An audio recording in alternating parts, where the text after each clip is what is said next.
حضرت ادریس علیہ السلام کے 8 مشہور اقوال۔ السلام علیکم ناظرین، اللہ کریم نے کلام شریف میں حضرت ادریس علیہ السلام کا ذکر مبارک سورہ مریم اور سورہ انبیاء میں فرمایا ہے۔ روایت میں ہے کہ آپ کا زمانہ حضرت نوح علیہ السلام اور حضرت آدم علیہ السلام کے درمیان ہے، اور یہ کہ آپ کا وطن بابل تھا۔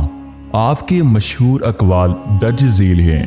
نمبر 1، نیک کردار اور علم میں درجہ انتہا یہ ہے کہ آدمی جہالت اور بدکرداری کے قریب بھی نہ جائے۔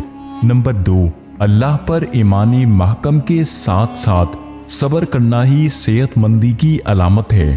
نمبر 3، تم کبھی خود کو مطمئن اور قانع نہیں کر سکتے جب تک کہ تم ضروریات زندگی کے علاوہ دوسری چیزوں کے طلبگار رہو گے۔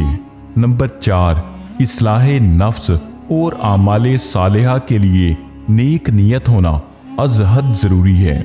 نمبر 5، اپنے نفس کی نگرانی نہ کرنے والے بے سعادت کہلاتے ہیں۔ نمبر 6، جھوٹی قسم کھانا اور دوسروں کو بھی اس فعل کے لیے آمادہ کرنا گناہ کے زمرہ میں آتا ہے۔ نمبر 7، حکمت و دانائی ہی روح کی غذائیں ہیں۔